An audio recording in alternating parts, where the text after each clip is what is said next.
వాలంటీర్లు లేని రాష్ట్రంలో కూడా పెన్షన్లు పంపిణీ చేస్తున్నారు కదా.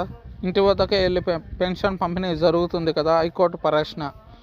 పెన్షన్ల పంపిణీ ప్రక్రియ నుంచి వాలంటీర్లను నిలువరిస్తూ కేంద్ర ఎన్నికల సంఘం ఇచ్చిన ఉత్తర్వులను సవాల్ చేస్తూ దాఖలైన పిల్ను హైకోర్టు కొట్టివేసింది.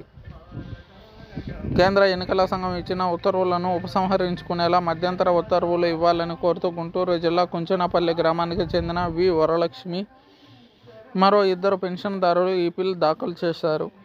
వాలంటీర్లు ఇంటికొచ్చి పెన్షన్ అందించేవారని పిటిషనర్ తరపు న్యాయవాది తెలిపారు. పెన్షన్ల ప్రత్యామ్నాయ మార్గాల్లో అందజేసేలా చర్యలు చేపట్టాలని సిఎస్ నిన్న కలెక్టర్లను ఆదేశాలు ఇచ్చినట్లు కోర్టు దృష్టికి తీసుకొచ్చారు.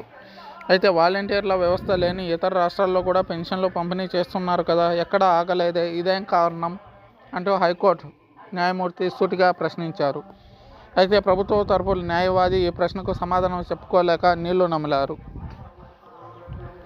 ఇంటింటికి పెన్షన్ అనే కార్యక్రమాన్ని కేవలం ఆంధ్ర రాష్ట్రమే కాదు, దేశవ్యాప్తంగా అన్ని రాష్ట్రాల్లోనూ చేస్తున్నారు అని న్యాయమూర్తి పలు రాష్ట్రాలను ఉదాహరించి ప్రభుత్వ తరపు న్యాయవాది ముందు ఉంచారు.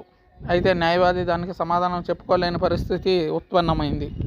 సజావుగా పెన్షన్ల పంపిణీకి ఈసీఐ ప్రత్యామ్నాయ చర్యలు తీసుకున్న నేపథ్యంలో పిల్లును కొట్టివేస్తున్నట్లు న్యాయస్థానం తెలిపింది. అయితే మరోసారి ఇలాంటి పిల్స్ న్యాయస్థానం దృష్టికి తీసుకురావద్దని మందలించింది న్యాయస్థానం. అయితే ప్రతిపక్షాలు కేవలం జగన్మోహన్ రెడ్డి డబ్బులను సిద్ధం సభల కోసం మాత్రమే కేటాయిస్తున్నారని, అందువల్లనే పెన్షన్ పంపిణీ ఆలస్యమైందని, దీన్ని ప్రతిపక్షాల మీదకు నెట్టే ప్రయత్నం చేయడంలో జగన్మోహన్ రెడ్డి సఫలీకృతమయ్యారని అంటున్నారు.